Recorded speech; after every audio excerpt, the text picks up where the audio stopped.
Okay, today we're going to be doing a demo of the Fender 68 Vibro Champ Reverb amp. As you see here, I'm going to be using this American Stratocaster, which has the Custom Shop 69 neck and middle pickups and a Seymour Duncan SSL-5 in the bridge.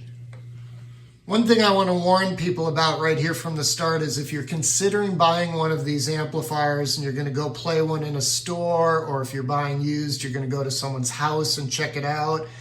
This amp, of all the many tube amplifiers I have owned over 40 years, takes the longest to warm up, and in a good way. You know, it sounds fine when you first turn it on, but after like, I don't know, 20, 30 minutes, it's like, oh my God, this thing sounds phenomenal. It's just opening up and breathing or whatever. Bottom line, give this amp a chance to warm up. I'm going to be giving you some sound samples using that Strat, which is currently in the middle position.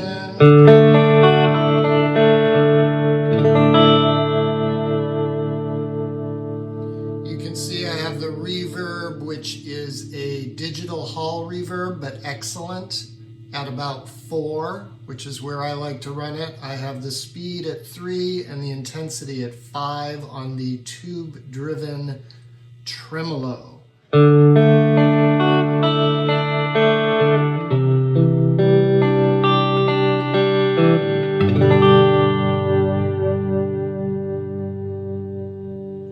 You can hear that with the volume on 5, it's just full and rich, and it is appropriate for home use. It can get loud if you really dig in, but you can play at this volume at home. If you put it at 4 or below, it's definitely home volumes. It just doesn't seem as rich. It really comes alive at about 4.5 on the volume knob, on mine anyway. And once you get up to 5, it just sounds glorious from there all the way up. I don't run it over 7. If you get it over 7, it's definitely gonna be damaging your hearing if you're in the same room. But 5 to 7, really great, and 7 starts to get some breakup, which I'll try to record here in a minute. But in general, I just wanted to say that as someone who has a lot of experience with champs,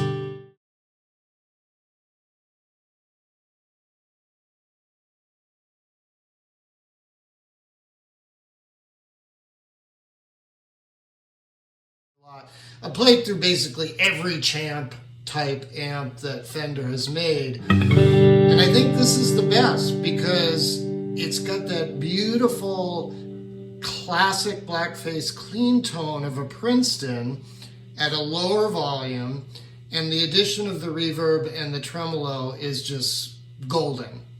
You can't over exaggerate that because obviously these amps don't have effects loops. So when you're running the outboard reverb and trem, it's not as good, in my opinion. Switching over to the neck middle position.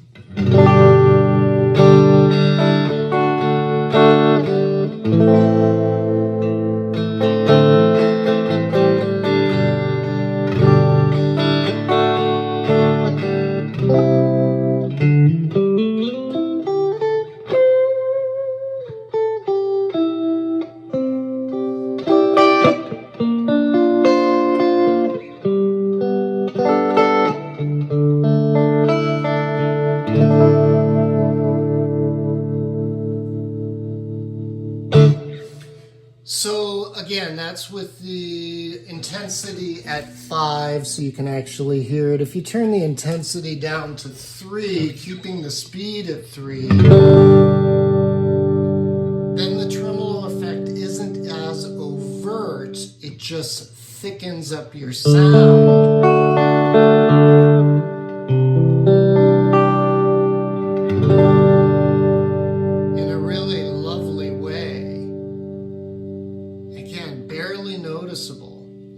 All right, so the reverb, again, I like it at 4. That's what you've been hearing.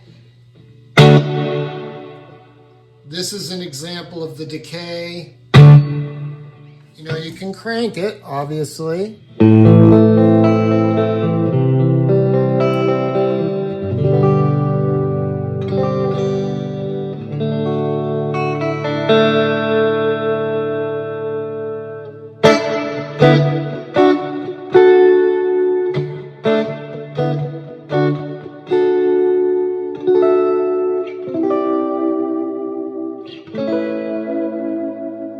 I think it's beautiful.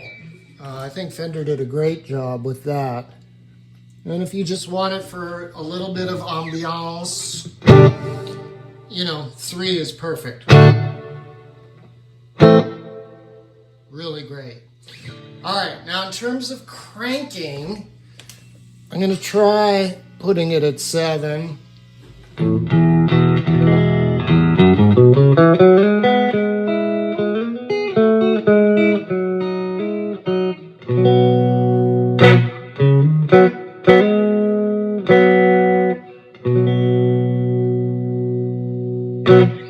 So picking lightly, you can play it on 7 at home. I don't know if it's recommended. I don't know if it's advisable for your hearing.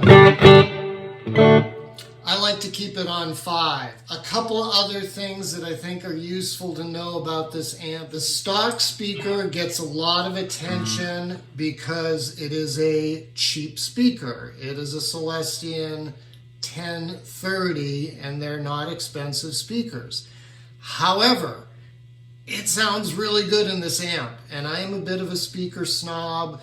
Usually I'm not a Celestion fan. I find them dark, mid-rangey, not American voiced, and this is an American voiced amp, right? And I thought it was going to really need an American voiced speaker to sound its best, but it sounds fabulous with this Celestion. So, you know, the price of these amps, they're wildly overpriced. They're $999 new. So if you were thinking, oh shit, I've got to now spend another $100 on a great speaker, no, you don't have to. You can pick one of these up used, as I did, and leave the speaker as it is, and you'll be, I think, very, very happy. So that's one thing. The other thing I want to say is about pedals, because, you know, everyone wants to know if something's a good pedal platform. I will say that I've thrown quite a few pedals at this amp, and it's taken all of them like the proverbial and actual champ that it is. But I will just say that you don't need pedals with this amp. It doesn't freaking need any pedals. It sounds amazing on its own, with this reverb and tremolo that are just delightful. And then I've got several really nice boosts that can go into overdrive category, and they sound amazing with this amp. But then I turn them off and put it back up to 5, and I'm like, I'm not missing the pedals at all. And of course, the downside of using overdrive pedals is you're almost always introducing volume. You know, most overdrives, it's hard to tame the volume on them. You turn the volume control down enough and you're losing the juiciness, the goodness, whatever that you're trying to get out of that pedal. And so if you have that overdrive pedal turned up enough, then your amp is too loud for home use. So I would say if you're someone that wants to get away without having to need a lot of pedals, you don't need pedals with this amp. So factor that in, again, to the price of it being overpriced.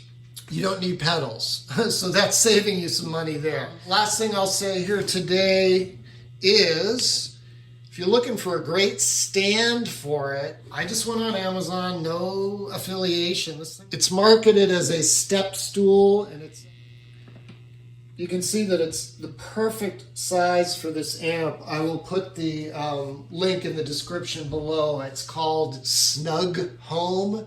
Metal feet, super sturdy. You can see I just got some felt sticky pads there. I'm getting no reverberations through windows or anything in the room here when I crank the amp up to 7. All right, hope this was helpful today. Thanks for joining me. I will see you next time.